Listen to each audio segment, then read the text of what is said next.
কল্পনা করুন, যেখানে সময় নেই, স্থান নেই, শুধু এক অনন্য শূন্যতা। চন্দ্র, সূর্য, গ্রহ কিছুই ছিল না। এই বিশাল সৃষ্টিজগৎ কোথা থেকে এলো, আর সৃষ্টির প্রথম মুহূর্তেই কে হলো প্রথম বিদ্রোহী? আজ আমরা জানবো সেই রহস্যময় শুরু, যেখানে লেখা হয়েছিল মহাবিশ্বের প্রথম ইতিহাস। মহান আল্লাহ তাআলা প্রথমে সৃষ্টি করলেন কলমকে, যা নূরের তৈরি। আল্লাহ তাকে লেখার আদেশ করলেন, লা ইলাহা ইল্লাল্লাহু মুহাম্মাদুর রাসূলুল্লাহ সাল্লাল্লাহু আলাইহি ওয়াসাল্লাম। সেই মহৎ নাম লিখতে কলম ব্যয় করল শত শত বছর। এরপর তৈরি হলো আরশ। আরশ বহন করার জন্য ফেরেশতারা প্রথমে অক্ষম ছিলেন, কিন্তু আল্লাহর শেখানো দোয়ায় তারা সক্ষম হলেন। এই আরশই হলো মহাবিশ্বের সিংহাসন। এরপর এলো সেই অলৌকিক রেকর্ড বুক, লাউহে মাহফুজ। এই লাউহে মাহফুজ ইয়াকুত পাথর দিয়ে তৈরি, যেখানে আদি মানব থেকে কিয়ামত পর্যন্ত সব ভাগ্য লিপিবদ্ধ। তারপর পানি থেকে সৃষ্টির ধোঁয়াকে 7 ভাগে ভাগ করে তৈরি করা হলো 7টি আসমান ও জমিন। আসমান জমিন সৃষ্টির পর আল্লাহ তাআলা ধোঁয়াবিহীন আগুন থেকে সৃষ্টি করলেন জিন জাতিকে। তারা পৃথিবীতে ফাসাদ সৃষ্টি করলো। এরপর ফেরেশতার মাধ্যমে সেই জিন জাতিকে শাস্তি দেওয়া হলো। ফেরেশতাদের শাস্তি থেকে বাঁচানো হলো এক ছোট্ট নিষ্পাপ জিনকে, যার নাম হলো ইবলিস। এই বালক ছিল তীক্ষ্ণ স্মৃতিশক্তির অধিকারী। ফেরেশতাদের তত্ত্বাবধানে সে একটির পর একটি আসমানের দীর্ঘ 6 লক্ষ বছর ধরে ইবাদত করল। তার ইবাদতে মুগ্ধ হয়ে তাকে নাম দিল আবেদ, অর্থাৎ ইবাদতকারী। এবং ইবলিসকে অবশেষে মালাইকা শিক্ষক হিসেবে মেনে নিল।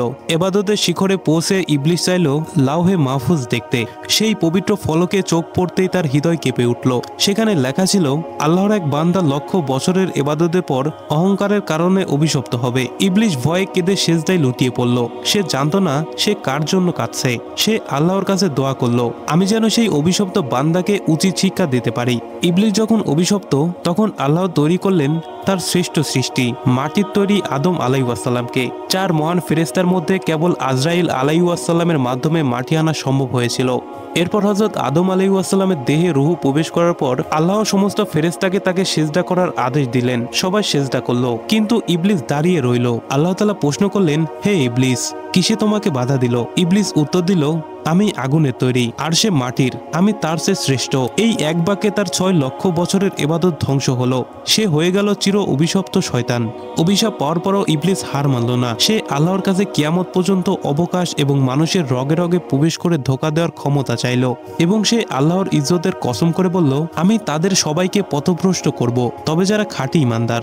এভাবেই শুরু হলো মানবজাতির চিরন্তন পরীক্ষা। যে ছিল একসময় ফেরেশতাদের শিক্ষক, সে এখন পরিণত হলো মানবজাতির সবচেয়ে বড় শত্রুতে। হযরত আদম আলাইহিসসালামকে জান্নাতুল ফেরদাউসে রাখা হলো, কিন্তু তিনি একাকিত্ব অনুভব করতেন। তাই আল্লাহ তাআলা তার বাম পাজরের একটি হাড় থেকে সৃষ্টি করলেন হাওয়া আলাইহিসসালামকে তার স্ত্রী ও সঙ্গী হিসাবে। আল্লাহ তাদেরকে বললেন, জান্নাতের সব ফল খাও, কিন্তু এই একটি গাছের কাছেও যেও না। এই গাছটি ছিল তাদের জন্য আল্লাহর প্রথম পরীক্ষা।